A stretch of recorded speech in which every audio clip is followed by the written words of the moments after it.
to the Leo Training Podcast with Joe DeLeo. You'll hear in-depth interviews and tips from world-class athletes, coaches, and industry-leading experts to help you train smarter and improve at what you love to do. Train smarter, get stronger, move better, race faster. Here's your host, Joe DeLeo.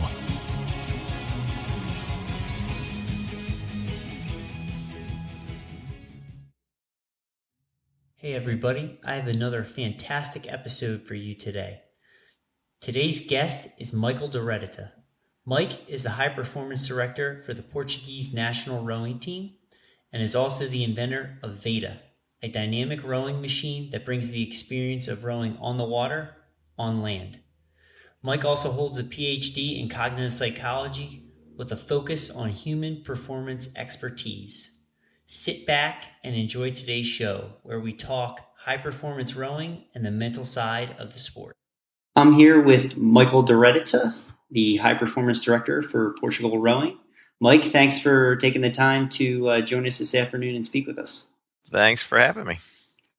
Great. So let's just kick things off. I'd love to have you discuss sort of your entry point and your background into the sport of rowing and your journey and what you're currently doing these days. Okay. I think my journey is somewhat eclectic, but maybe I can't tell you how typical it is or not. I'm from the U.S., so it's a U.S. journey, right? And like I said, I don't know how typical it is, but it's I'd say it's two-pronged in the sense it's parallel. So I have the actual rowing on the water, which I started rowing when I was 14 at a local public high school and had a time in my life for 4 years. Knew I wanted to do it after the first meeting. Was born and raised to be a baseball and basketball player. So it was a big shock to my family when I came home and said I was going to row. But I did that and stuck with it. And always knew pretty much from the beginning, I always kind of liked the coaching aspect of things and the intellectual side of the sport. So while I was rowing, I got a degree in physics and I got a PhD in cognitive psychology, specifically in high performance. And expertise and learning. And so I was doing the academic side of the sport, so to speak, while I was doing not only rowing, but also even coaching. It was overlapping and all of that. So it was those two streams that I really fell in love with. Of course, the physiological aspects of things was a whole nother aspect of study. Took some courses in it, but also did a lot of research on my own on the physiological side of things. So between the physics, the psychology, and the physiology, I love applying those to the sport. The journey after high school, I went to University of Rochester for a year, rowed for a coach named Andy Medcalf, who was a big influence on me. Andy was a great coach and energetic in many ways, but really fortified in me the feeling that I wanted to coach. I really wanted to coach. Continued to row, trained in a lightweight men's double. Tried for national teams a couple years, but was pretty much on my own with my partner and a few partners through college because I transferred to a school that didn't have rowing. So I was in the single, which not many people in the U.S. were doing in their 20s, certainly back in the early 90s. That's changed, which is great. And then became a graduate assistant at Syracuse University and basically started to get involved in some U.S. development camps and U.S. pre-elite camps. And then started a rowing center at Syracuse for a couple years while I was a graduate student, which was fun and educational. Great bunch of guys that came to Syracuse to row for the summer. And then eventually ended up in Finland off of a web application that they put out there. It was an application for a coach to help them at their university. It looked interesting. I'd finished my PhD. I was pretty much burned out. I was looking for something interesting. Replied and got a response back from an individual who had rowed at Princeton. He was a VP at Nokia And he said, let's talk. So we talked on the phone, and he said, hey, I'm going to send you a plane ticket. So why don't you come over to Finland for a week? And if you like it, maybe you'll want to stay. And if not, you get a free week in Finland. So I had to look at the map, make sure I knew exactly where Finland was, and headed over and had a great time and met some great people in the process. And while my original charge and primary charge was to help build a university program over there, which they don't have. So they don't have a university culture of sport over there. So I was literally going to be the first varsity coach ever to be paid by a university. There was also a question of the national team. So I asked who's on the national team. And at the time, there were less than 100 people or so rowing, Olympic style rowing. There was church boat rowing and other rowing, but there's probably about 100 people that were competing regularly in Olympic style. And they said, there wasn't much of a national team at the time. There were some people rowing, but there was no real formalized. So I said, well, could I coach that too and try to build that as well? And they said yes. So we had some success there early on. So they accepted me, and I said yes and went over and lived in Finland. And we had some success there pretty quickly. Like I said, met some really exceptional people that could create success without much of a recent history of success, which was exceptional in my mind. So these were exceptional people on many dimensions. And then from there, because we were doing it on little to no budget, I caught Portugal's attention, who had little to no budget and needed success. Otherwise, they were going to be relegated to what would be considered a recreational sport. And so then they asked me to go coach there. So I ended up coaching in Portugal. That was 2003 and 4-ish.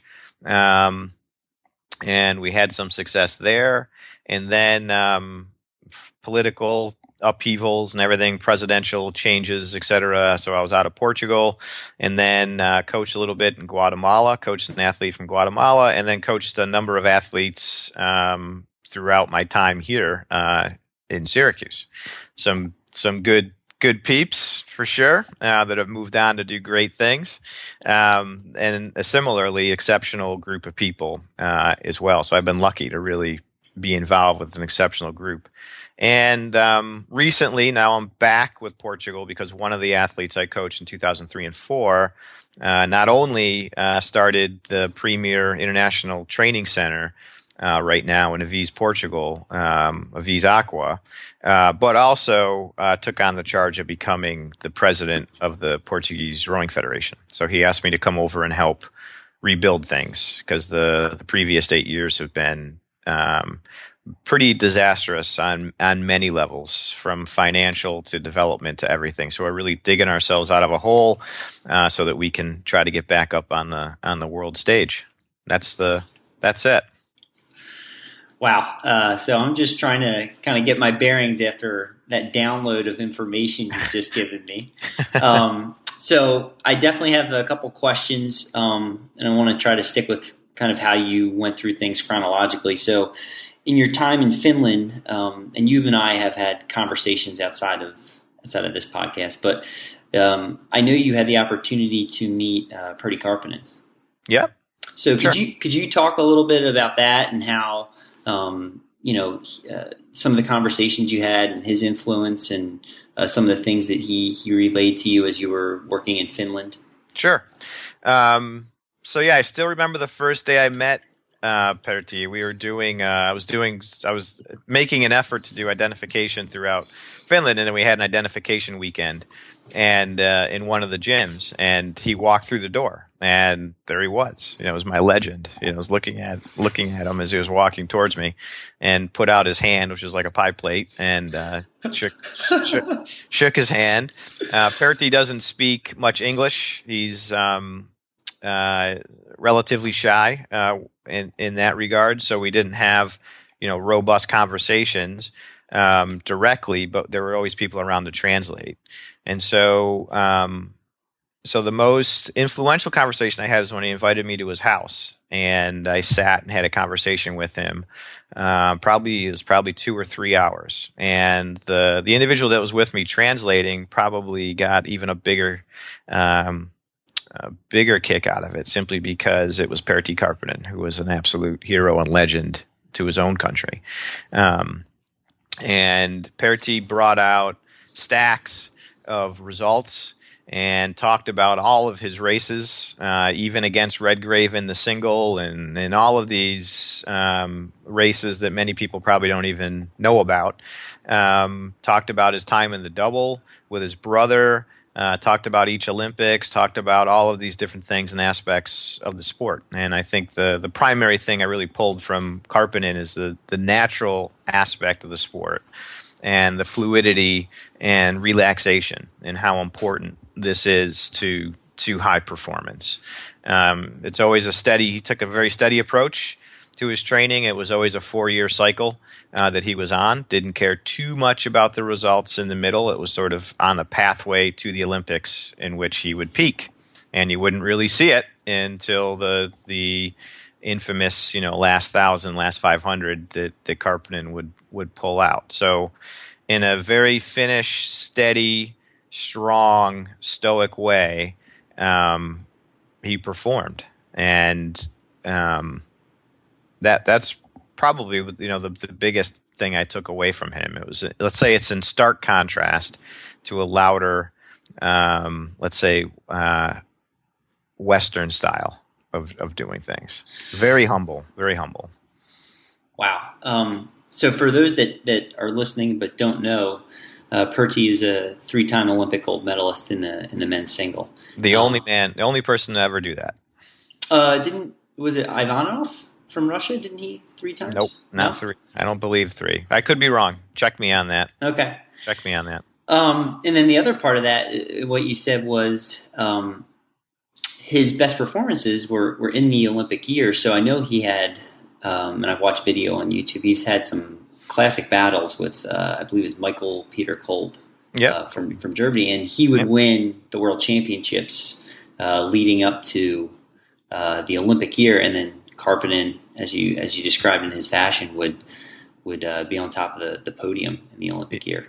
Yep. Karppinen had his share of world championships as well in the middle, but it wasn't as consistent. I mean, that's all. And it was in a very focused and predictable, methodical way of being ready on the Olympic year. It was the Olympic year that mattered the most, and he was on.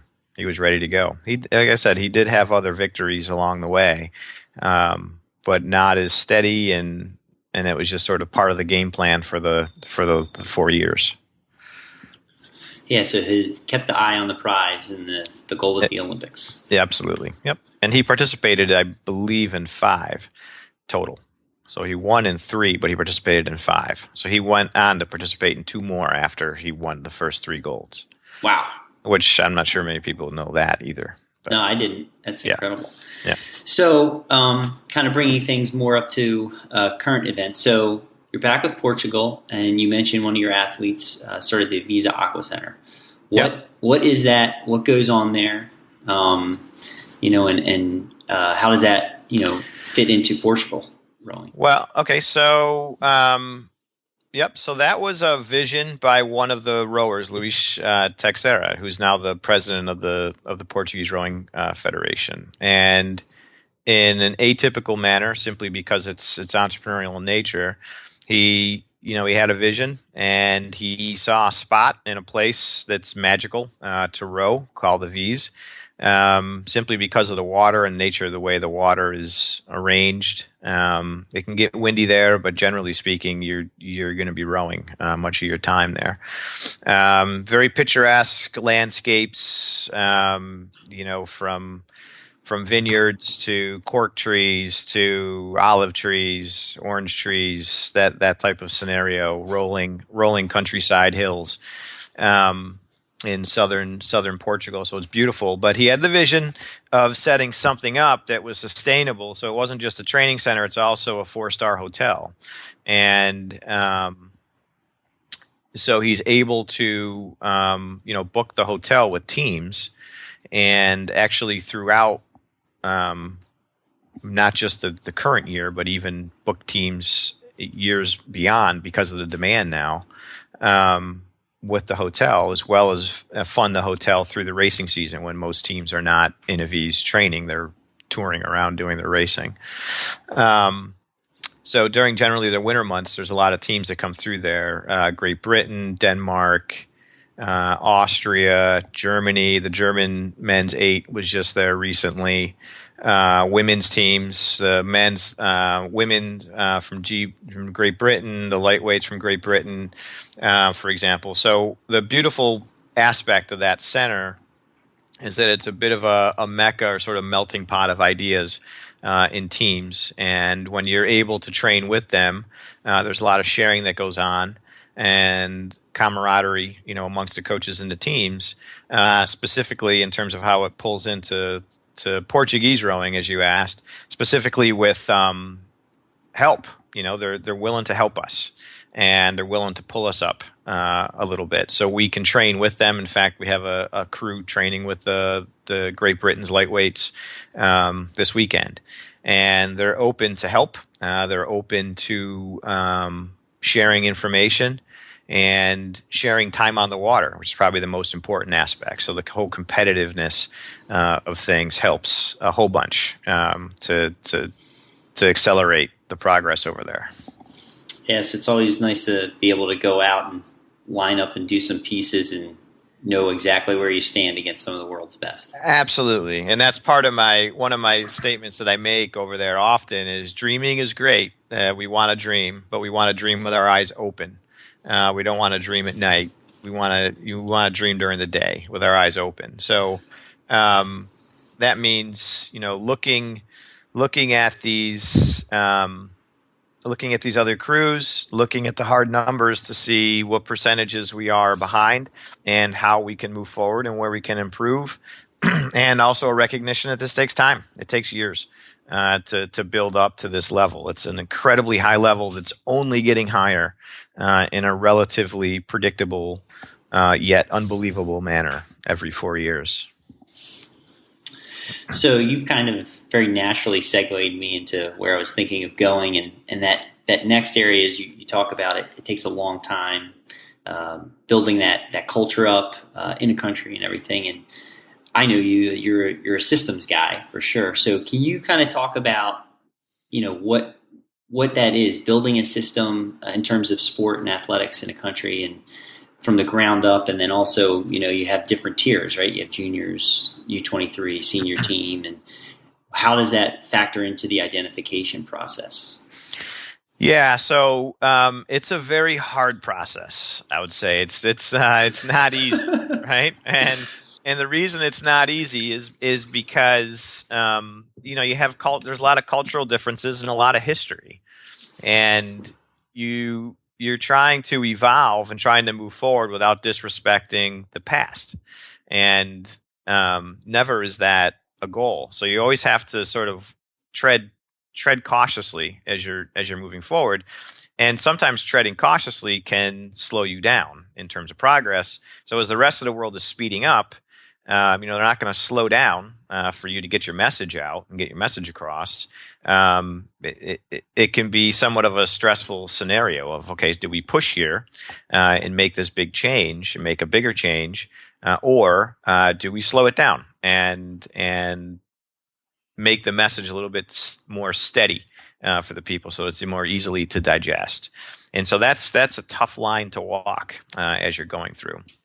You're also systematizing things, sometimes in places where they weren't systematized before. So people are being measured. They're having to face the numbers, whether they like it or not. They can rebel against the numbers and say that the numbers don't matter, et cetera.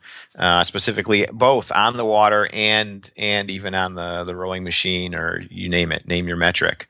VO2 maxes, thresholds, whatever. And so that's part of that. You mentioned the juniors, the under 23s, and the seniors. That's a critical aspect of this. where the juniors, so for example, right now we have some juniors beating under 23s and under 23s beating seniors. And this is the first year that's happened since I've been back. So it's somewhere year 2.5, which to me is a sign of health of the system, because people are being pushed from the bottom up. And it's systematized also in the sense that it's open. So we have ergometer tests like many other countries do.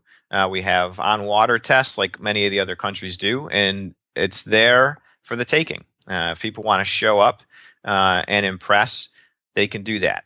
And the last thing I'll say is, culturally speaking, it sometimes can become a barrier because, for example, the individualized U.S. culture, everybody's a fighter and everybody's competing, and we're acclimated to a competitive environment at the age of 4 or 3 even, and we get that. And in other cultures, that's not always the case, and sometimes that internal competition is not always viewed as something positive. That it can be somewhat of a negative, and the nexus of control, that individual control, can be something that's lacking and is not emphasized, let's say, in some of the cultures. So what happens is that when there's a defeat or when there's a setback, it's everybody else's fault, as opposed to the individual's responsibility. And it's true, the coaches bear responsibility, the system bears responsibility, the federation bears responsibility, everybody bears responsibility. However, the athlete also bears a heavy burden of responsibility as well. And so that's part of the health of the system, is when athletes are actually starting to take that upon themselves. And when that happens internally, the system is going to get only healthier, and that's happening right now. There's a lot of athletes that are stepping up to the cause and just driving other athletes to a higher level. So it's nice to see. That's great. It sounds like Portugal's moving in the right direction and getting a lot of help from the bottom up, from the young guys coming up. Yeah, this year is especially promising. I think it's been a nice move in the right direction. Awesome, great work. It's not me. I got the easy job. Cool. Okay, so with your backgrounds in physics, cognitive psychology, and then your experience as an athlete and coach and research into the physiological side of everything, how has that been something that shaped the way you coach? And what do you look for when you're working with an athlete? What are important benchmarks you use to identify a potential high-level athlete or high-level performer? Both on the physical side as well as the mental side, because that taps into your experience and education as well. Yep, absolutely. So this has changed, actually. So honestly, my emphasis has changed over time, and some of that is just experience. But I used to heavily emphasize the physical, and with the understanding or with the assumption that we can manage the mental and bring an athlete along on the mental side of things. And never thought the mental didn't matter, but relatively underweighted it, simply because it was something that you could change and impact. I still think that's true. However, the weight of the mental side of the sport, in my mind, is heavier now than ever.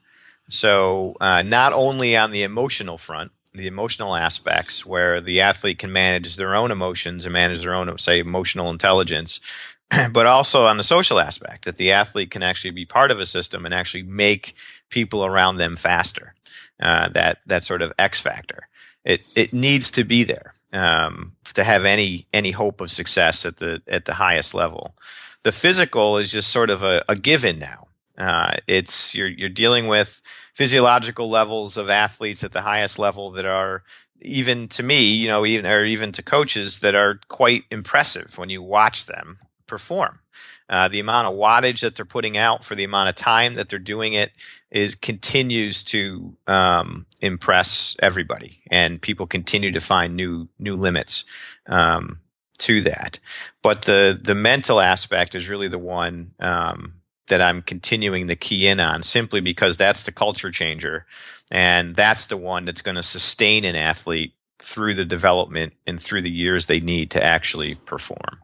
And then the last thing I'll say is what we're seeing on the water, I think at the international level, more than ever, at least my observation, is that the mental aspect of the sport is, and specifically rowing, is becoming even more important now than ever across multiple levels, not just A final for the medals, but even B and C finals. That the level of competition is so high and so deep that you're literally seeing, when people are racing, the technical aspects, the physical aspects start to go into the background as the mental aspects come to the foreground.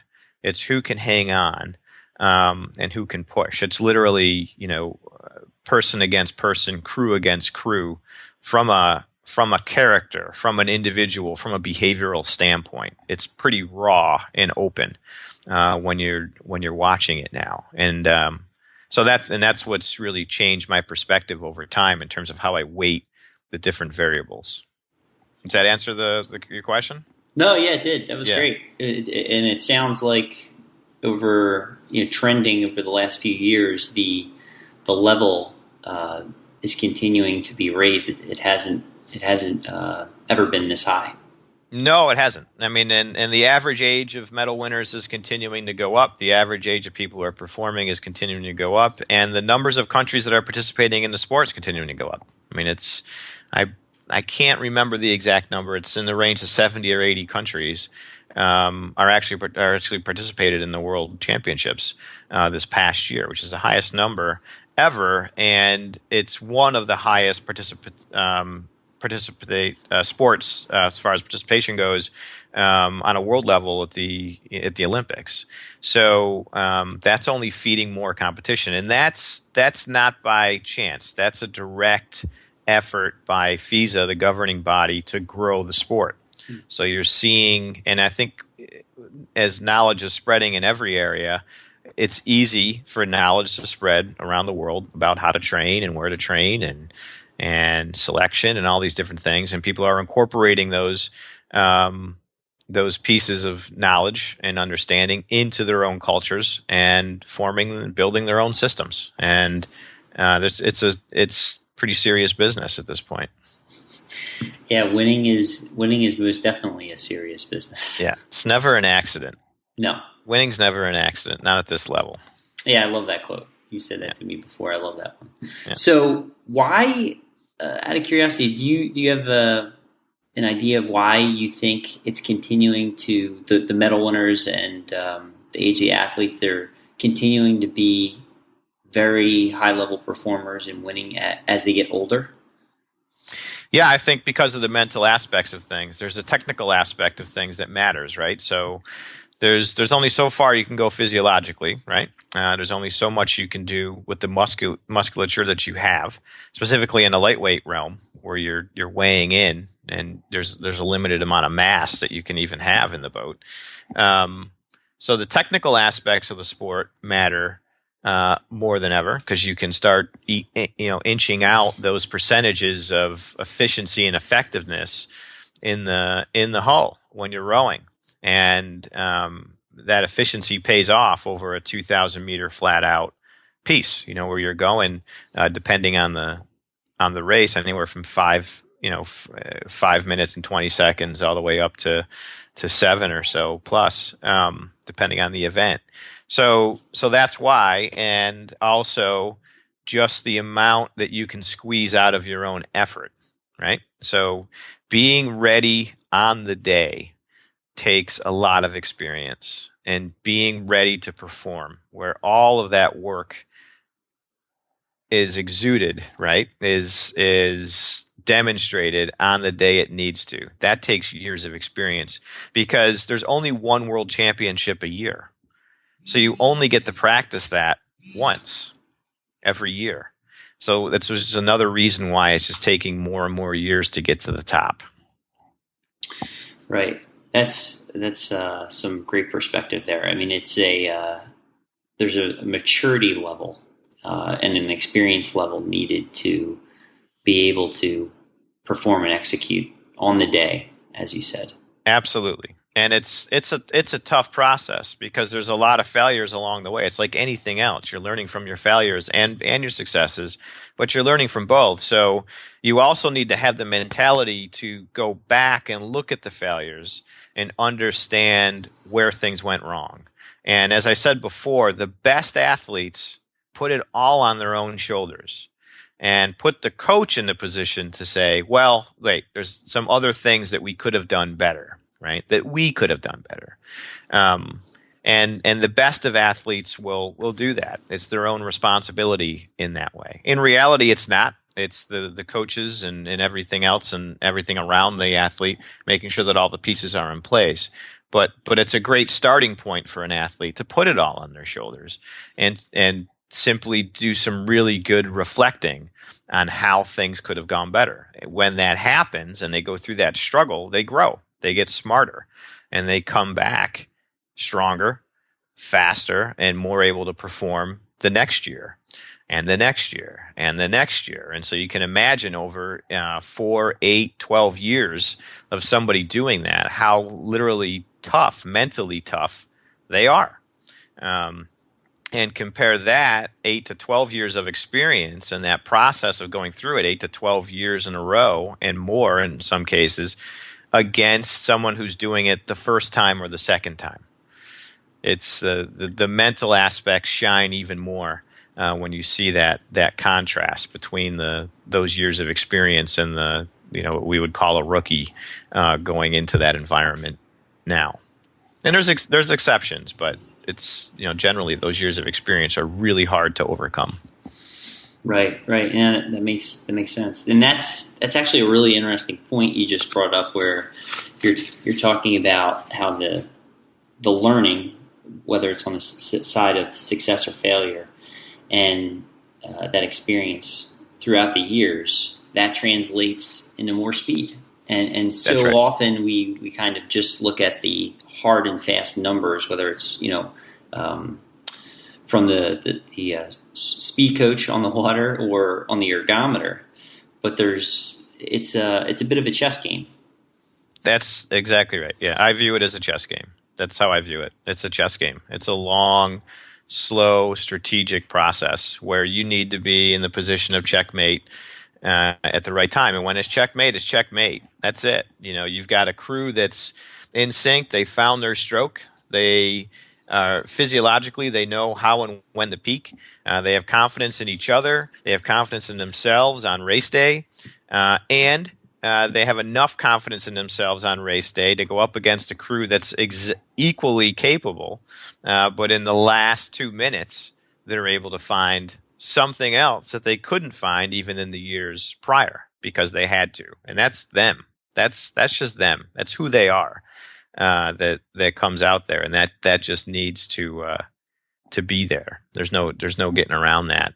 And I'll also say it's not just the level of performance; it's the reliability that matters as well. So if you look at the basic learning curve, for example, and learning expertise or automaticity, it not only exponentially increases, as we know, it has an exponential trajectory that you can map.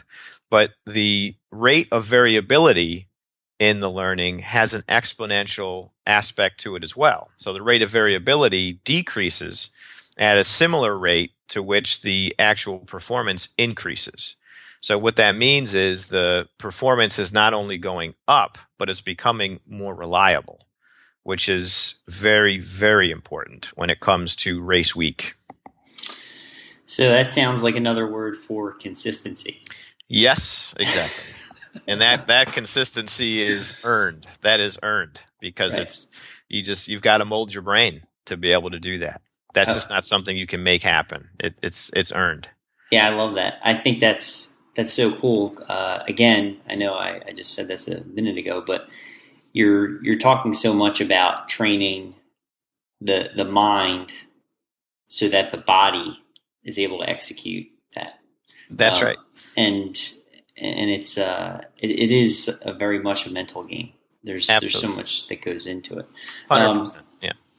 So how has your education in physics, when it comes to the rowing stroke, how has that impacted your eye? What do you look for when you watch an athlete row, and how do you tie that into physics? Well, so it's kinesiology to a large extent, right? I mean, it's bones and levers that are there, and it's muscles that are making those bones and that are supporting that structure and creating motion in that structure. So what you're doing is trying to leverage those levers, no pun intended, as much as you possibly can by teaching the athlete to move properly. And like I said, that's percentages of performance that you can get out simply just by leveraging the physics at play. But I'll go on to say that it's not just the physics of the body, and this is one of the appeals and why I'm so passionate about rowing, is it's also the relationship of the body to the system, which is the boat and the water. So you have this fluid that is highly unpredictable and fluid that this oar is going into, which has some really funky physics behind it, some of which is you're going to understand and some of which you're not. You're only going to be able to measure, really. You're not going to be able to accurately necessarily theorize or equate. And then you have the physics of the boat and the levers of the oar and the slide and the movement and everything that's going on there.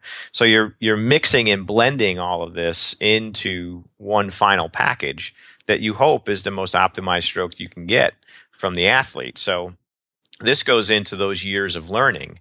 It's because the equation is so complicated at the physics side, you can't just paper and pencil it out. It just doesn't work.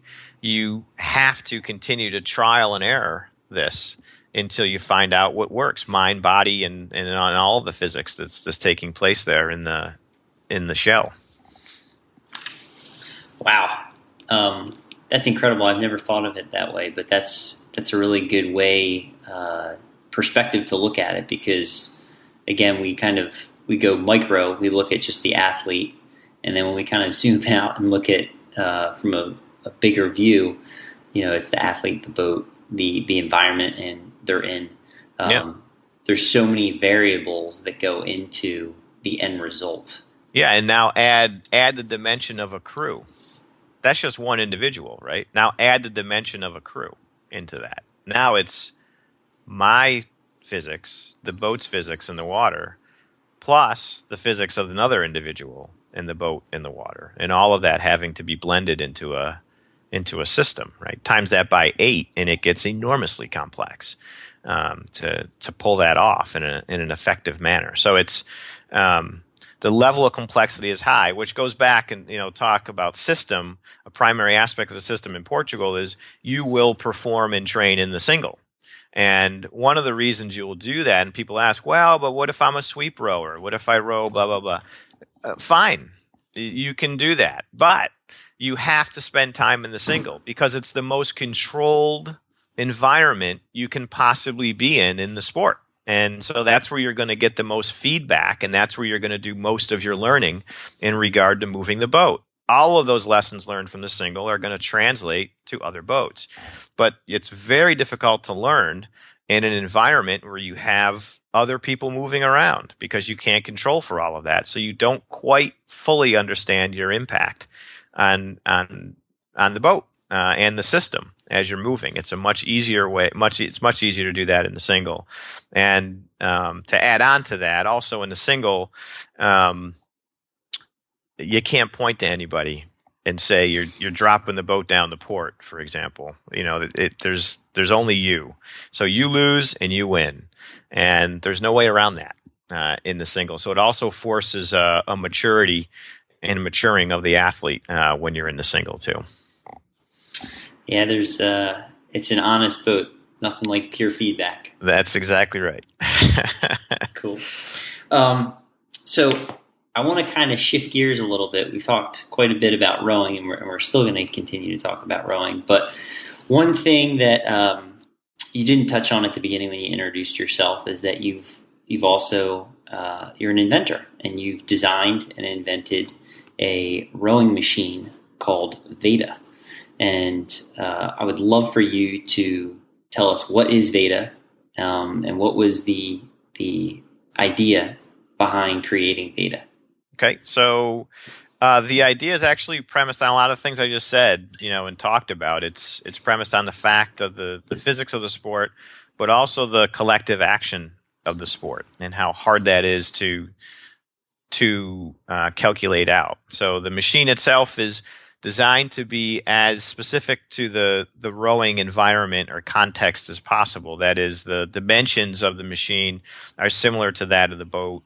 A total simulation of the water, like I said, is very hard to ever get to, because you're not even sure what that is from a number standpoint. But from a perceptual level, you could potentially start to dial that in. So that was where I started to get intrigued with Veda. So I wanted something that could perceptually be there, that is, almost trick the brain into learning how to move a boat while you're on a machine, or at least learn lessons that are going to translate to the boat while you're on a machine, and also a machine that could be connected together so that you could start to tune dynamics of cruise on land in a much more controlled environment than the water. And that was always the drive behind that machine, is to try to get more sports specific, but at the same time not lose all the mechanics and the mechanical aspects of things, because the mechanical aspects of things allows you some advantages that the raw environment in the wild doesn't, which is control and adjustment over time, so that you can really know what impact you're having. So there's a stimulus and there's an impact of that, and you can start to figure that out. That was the initial motivation of that machine. Very cool. There's two things you said there that really jumped out at me. One was creating an environment or a machine that would enhance the ability of the athlete to learn on land. Yep. And the second thing was being able to connect Veda, right? And that is currently available in other machines, but it's different with Veda. So could you speak to both of those things? How an athlete's ability to learn is enhanced on the machine, as well as the connectivity? Yep. So from a learning aspect, the dynamics, the elements of the dynamics of the elements that are embedded in the dynamic of a boat are in the machine, in the sense that there's some elasticity that can be controlled. That is elasticity of the water, just through simple springs and mechanics. There's rigging of the shell that can be done on the machine, similar you can do in a boat. The dimensions are the same. And the way that the pickup is and the way that the drive is on the machine is similar to the water as well, in the sense that the athlete feels the acceleration that's taking place, and not artificially so. It's happening as well. The machine is designed to run and overrun in the way that a boat does. So you can literally talk about run on the machine in the same way that you're talking about run in a boat. That is, you're rowing, you're pushing, pulling, you're using your body as effectively as you can, and you're trying to get as much run out of the sled, out of the machine, as you possibly can between strokes. So you're seeing a direct impact on the in a way that would translate and complement the water. The connectivity aspect of it is that when you connect machines together, I was always disappointed in how rowing machines would connect together. It's a team sport, yet very few machines could connect together. And so you could only really train as a team in a tank, which is a solution that always bothered me as an athlete and a coach. I never liked the tanks. I never really saw value in the tanks. It was sort of a solution to a problem that was very expensive, costly, and I never really thought it almost, to me it almost did some damage to the athletes in terms of what they were learning. while they're in there. And so a lot of these machines will connect, but in a relatively contrived way. That is, the drive mechanisms are not connecting to each other in a direct manner. And so that's why I was very committed to making a machine that could connect. So upon connecting the machines, the actual drive mechanisms are connecting to each other. So now we are connected to the same load. We are literally in the same boat when those two machines connect together. So when we are connected together and when our physics are more aligned, the machine reacts and you see more run in that machine. You will see it directly. And it's great to see it in athletes when those light bulbs go on and the aha moments that are taking place as they're rowing, and finding that collective action that's working for that crew and for that combination. They feel it oftentimes in a way that's not as intuitive on the water, again, simply because there's just so many variables that can create noise and mask the actual output. Yeah, I think that's an exciting characteristic of the machine, because you're sort of simplifying the environment by taking out the water around the rowing shell. And so you make it more sensory rich. You allow the athlete to feel more. So that's one of the things that really contributes to their ability of learning. Exactly. They become much more self-aware of what they're doing and how it is positively or negatively affecting the boat. Exactly right. Yep, that's exactly right. And so it's really a compliment to the coach. And as you're sort of pulling out that it was always from a cognitive perspective. That machine was always built from a cognitive perspective, with the understanding that the physiological aspects of things are somewhat easy to get, considering the solutions that are out there in terms of the actual training effects that can take place.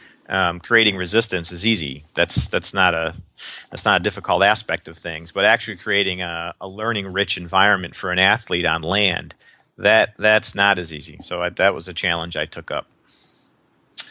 And so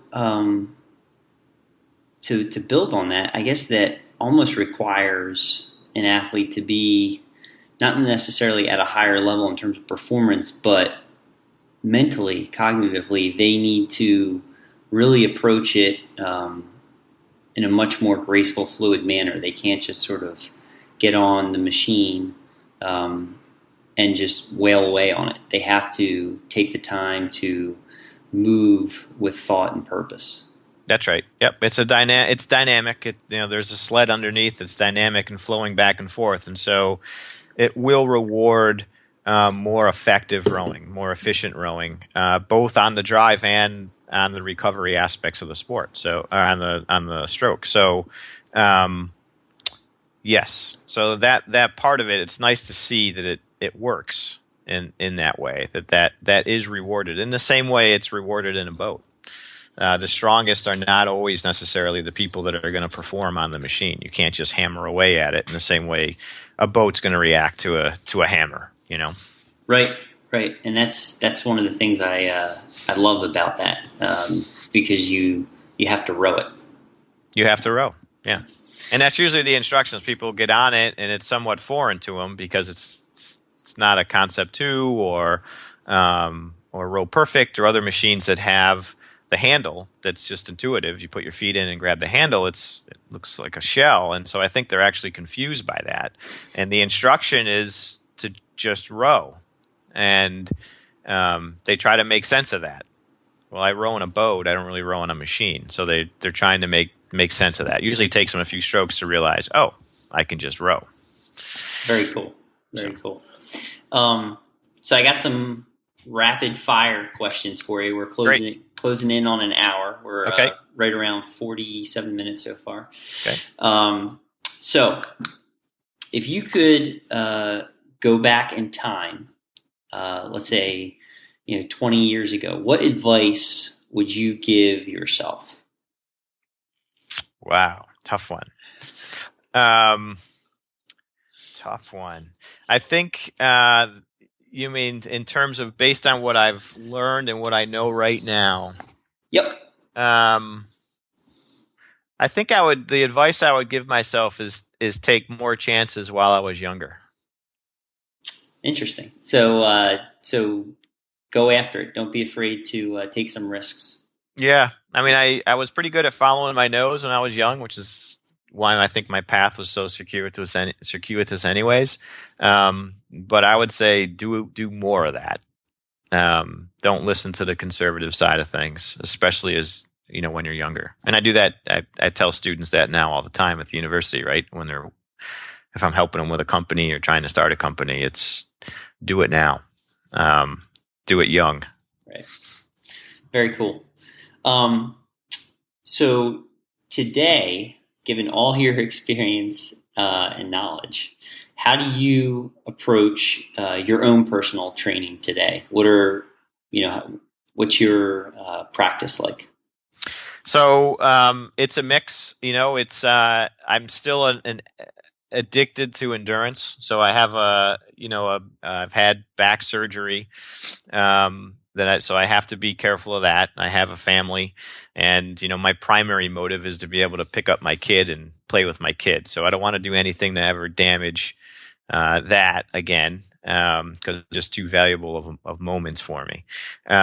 So with that caution in mind, I'm also, like I said, I'm an endurance addict, and unfortunately, because of my back, I can't really put in miles on the road running or cycling. Too much of that. Which are really easy things to do.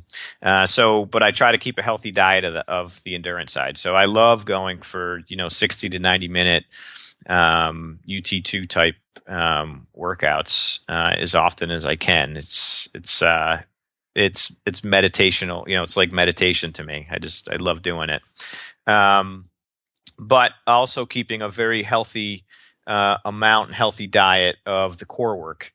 For good reason. And I think that's a huge aspect of the sport, of really many sports, that has come on in the last few years. And I'm continuing to learn more and more about it, which is, all the work that can happen in the core, the functional movement, all of those aspects of the sport that's of sport that plays into just your own capacity to perform. So I try to keep a healthy diet of both. Very cool. So do you see sort of a more blending or more of time allotted for strength training outside of time on the rowing machine or in the boat in the sport now compared to 10 or 20 years ago? It's hard to say. I don't know what's going on in every country in every world, or in every let's just say I don't know what's going on in every country. But generally what I'm seeing is the connection between gym and water is much more direct now than ever.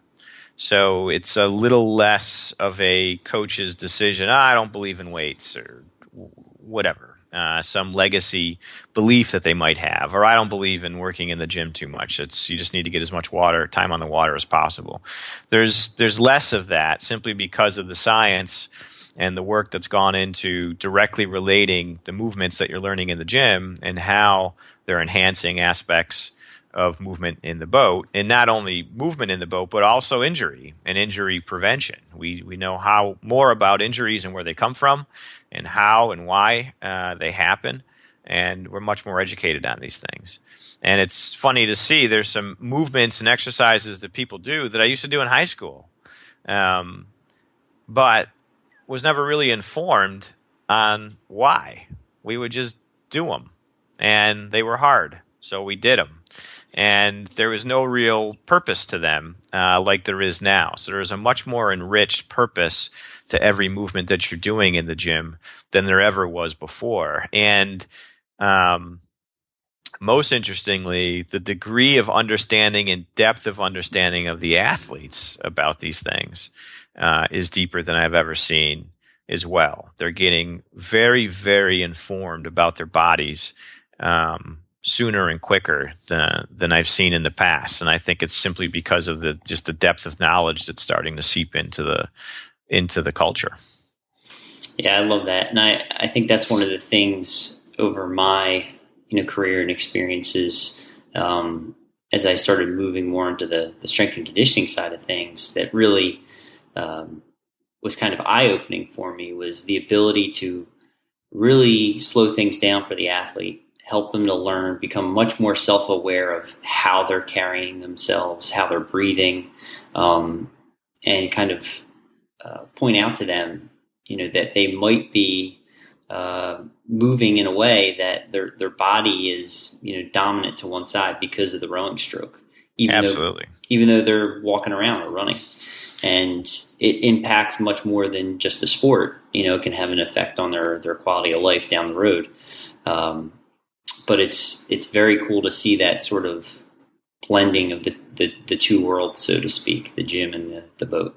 Yeah, and it's for the similar reasons we talked about before. That gym is, as you said, it's a highly controlled environment where you can really get them focused on a smaller set of stimuli, and it increases awareness. And it takes time and repetitions to get through that so that it can eventually translate and transfer to the boat. But I think it is up to the coaches and up to the systems themselves to say, okay, that movement you just learned in the gym, whether it's that feeling you had in your hips or the hinging that was taking place or the engagement of your glutes, that action that's taking place in the gym now needs to happen in the boat. Try to feel that, try to find that, and work them through that transition from the gym to the boat. It's not easy. It takes a lot of time to make that happen. Yeah, it does. It really does take a lot of time, but it's so important. And I think that's again, I think that's one of the things that can be very, very humbling. Is there's sort of this awakening of, I didn't realize that I was moving this way, or I was carrying my body in this way. And because they're much more aware after having started to do some strength training exercises, and, just for a deadlift, for example, picking up a very heavy weight off the floor. But again, the purpose of that is to get the athlete to be engaged and relaxed through the upper body while pushing, generating force through the floor, which is similar to relaxing and hanging off the oar and pushing through the foot stretcher. Absolutely. Yeah, no doubt about it.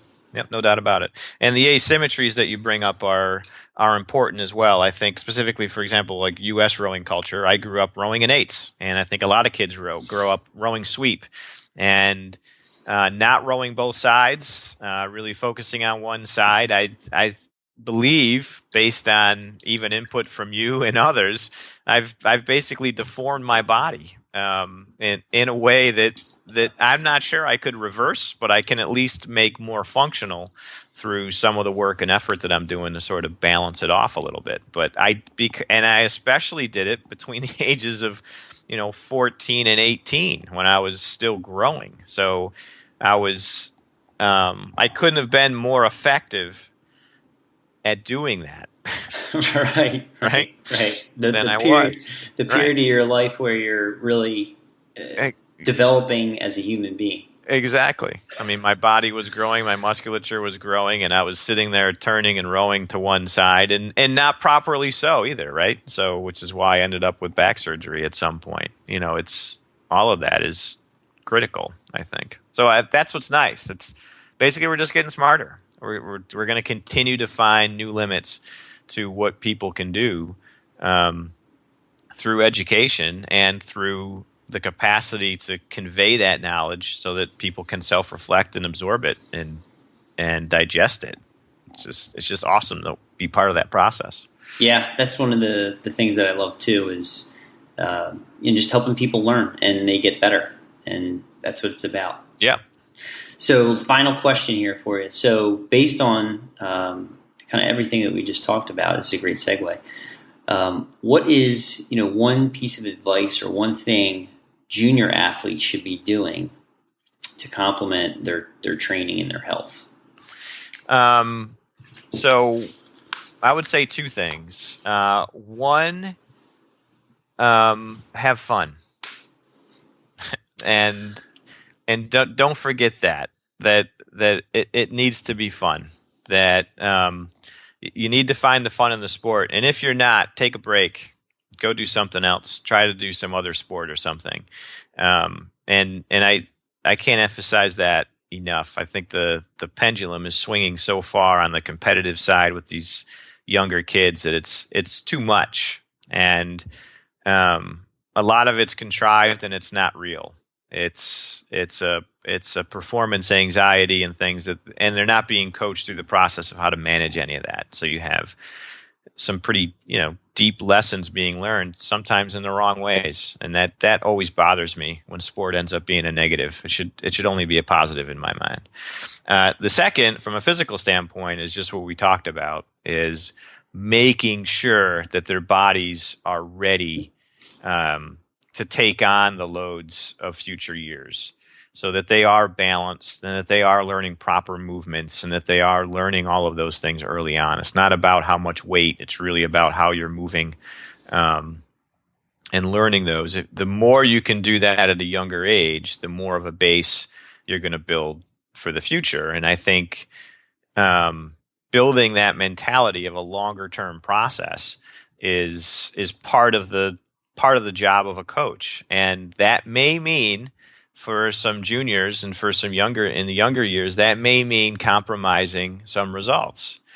There could be some people winning that are doing longer term damage, and that's up to a coach to make a decision. That's a philosophical stance that they're going to have to take. But those are probably the two things I would take. And it's not about being soft. You're still learning the hardships of sport and the lessons and the struggles that result in growth. It's just being a little bit more mindful about them so that they're not deleterious, they're not destructive. Right, and really taking a long-term approach and focusing on development first. Absolutely. I mean, you're developing a mindset for life to a large extent. Burning a kid out at age 18 or even 22, I think is you sort of derelict of duty at that point. Something's run amok if they want nothing to do with the sport at such an early age. Something's really become imbalanced at that point. And you also see a lot of injuries. These younger kids training and working through injuries and pain and things that it's crazy to watch it. It's borderline abuse, I think, in my mind. In some ways, you're not teaching them how to be tough. You're teaching them how to be stupid. Yeah, that's so important, because it's the classic no pain, no gain mentality. Right. And some pain, of course, you need to struggle through some things and feel the burn every once in a while. And there's a time and place for those types of workouts. But now when you're feeling pain in your bones or your joints or your ligaments, that's the wrong kind of pain, right? So, I mean, making sure that they understand what that means and the limits of that, I think, is critical. Yeah, absolutely. It's about education and development. Yep. Awesome. So, Mike, this has been fantastic. Thank you so much for your time. Really appreciate it. I ask you to just hang on so I can give you a proper goodbye, and we're going to wrap up the episode right now. All right. Thank you. Thanks for listening to the Leo Training Podcast. Subscribe and get even more expert training tips at www.leotraining.io.